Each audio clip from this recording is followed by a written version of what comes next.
World leaders are putting the pressure on Donald Trump, bigger pressure than you think.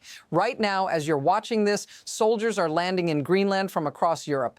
Troops from France, the UK, Norway, and Sweden are preparing for something big. But why? What's really happening here? This isn't a NATO drill. It's not what you think. This is about power, strategy, and control of a place that could shift global security. Stay with me, because what you're about to hear is something you've never been told before, something that will flip everything you thought you knew about U.S. foreign policy.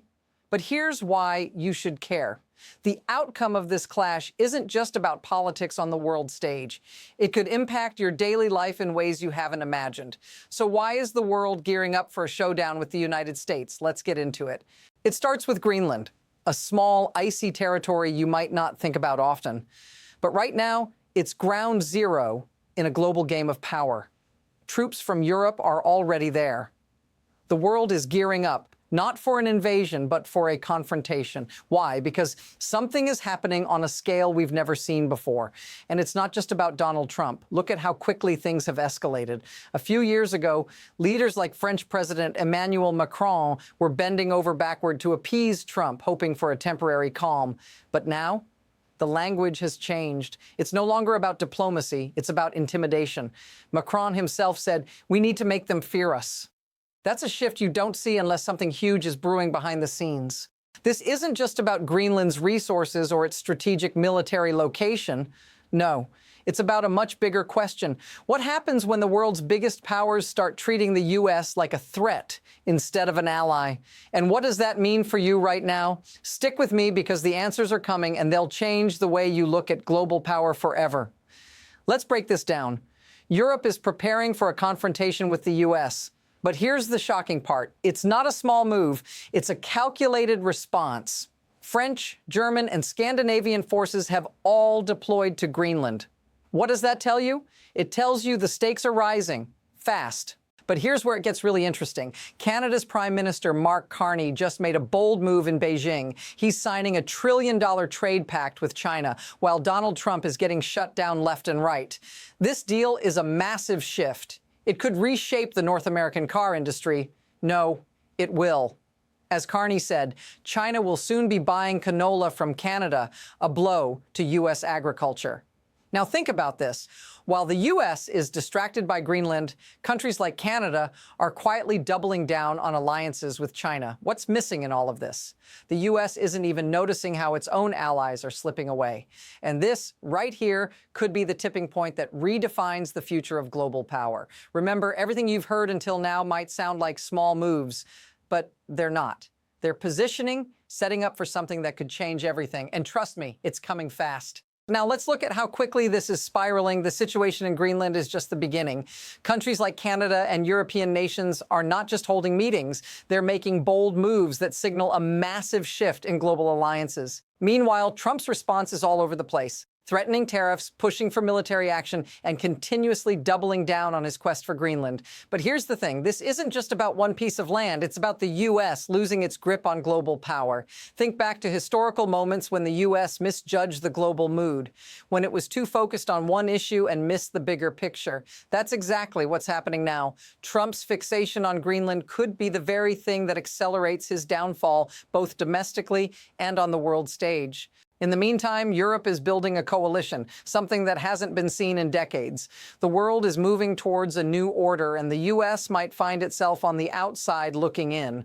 All the while, tensions are building with Russia, China, and even close neighbors like Canada. This is more than just a political shift. It's a seismic change in how the world will function moving forward. So here's the question. What happens when the U.S. is no longer the central player? And what role does Greenland play in this? Stay with me, because things are about to get much, much bigger. Here's where it gets even more unsettling. In the face of all this, the world is watching how Trump's administration is handling these mounting tensions. And the contradictions? They're hard to ignore. Just listen to what Trump's own team is saying.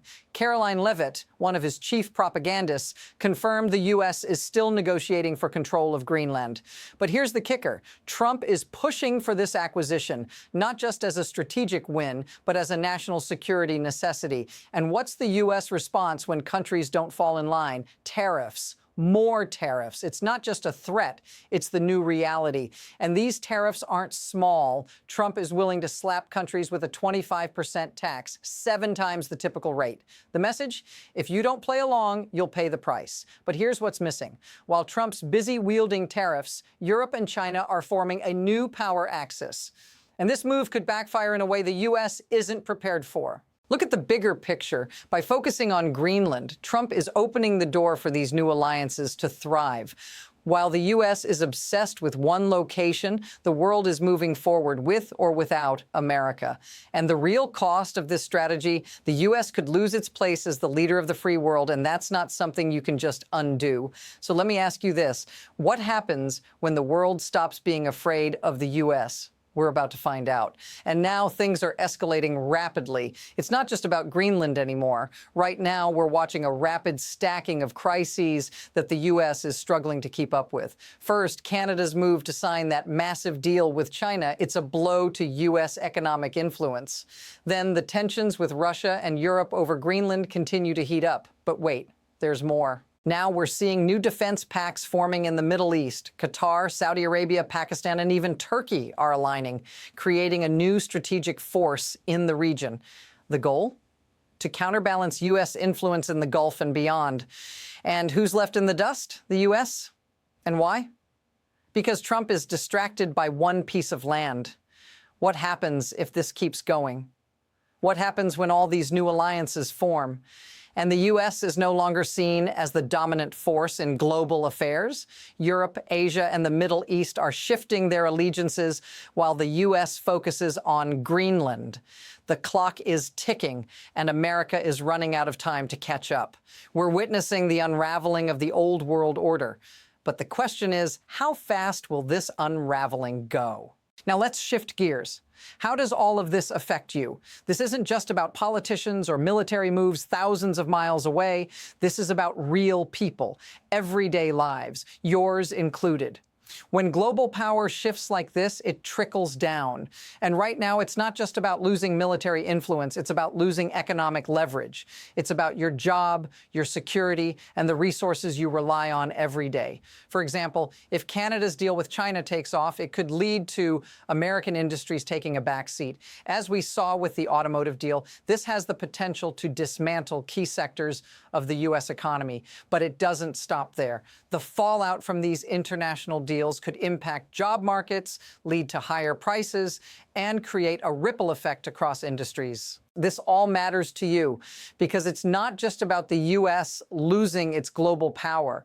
It's about the cost to you and your family. It's about how these shifting alliances will create new economic realities that will hit home. Now, I want to ask you something. If this feels familiar, like something you've seen in your own life, leave a comment below. Let's talk about how this affects all of us. But here's the bigger picture. This isn't just a random series of events. It's part of a much deeper system, the kind of system that runs on fear, leverage, and spectacle.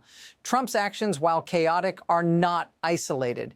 They fit into a pattern we've seen before, a push for control, a blind spot for the consequences, and an over-reliance on military might rather than long-term strategic thinking.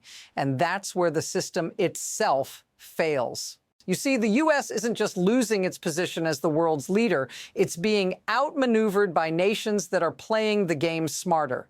China and Europe are making deals based on long-term growth, while the U.S. is fixated on short-term dominance. But what fuels this obsession with dominance? Fear. The fear of losing power.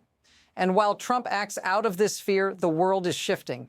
Nations like China, Russia, and even smaller players are making moves that secure their future. They're playing the long game.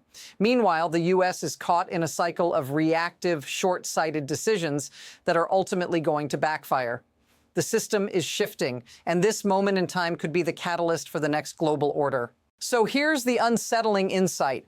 It's not just that the U.S. is losing power, it's that the systems in place are designed to keep this loss going, whether it's through mismanagement, distraction, or sheer arrogance. And that, my friends, is what makes this moment so dangerous. So where does this go from here? There are two paths unfolding right in front of us.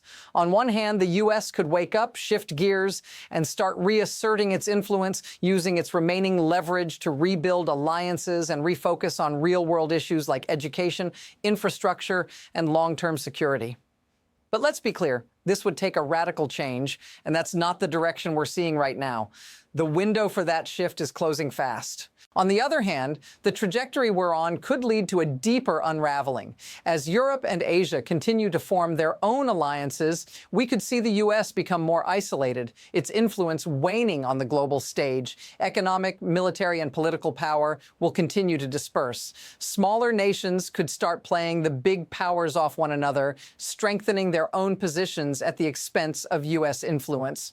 What's clear is that things are moving quickly, and the U.S. is either going to get ahead of this shift or be caught in its wake. But what's happening right now?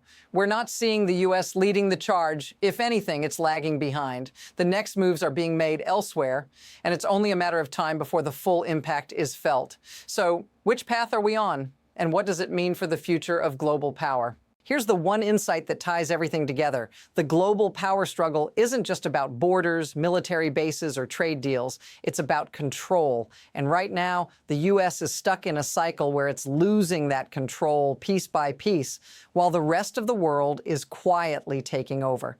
But here's the twist. The U.S. could still come out of this if it wakes up and redefines its strategy.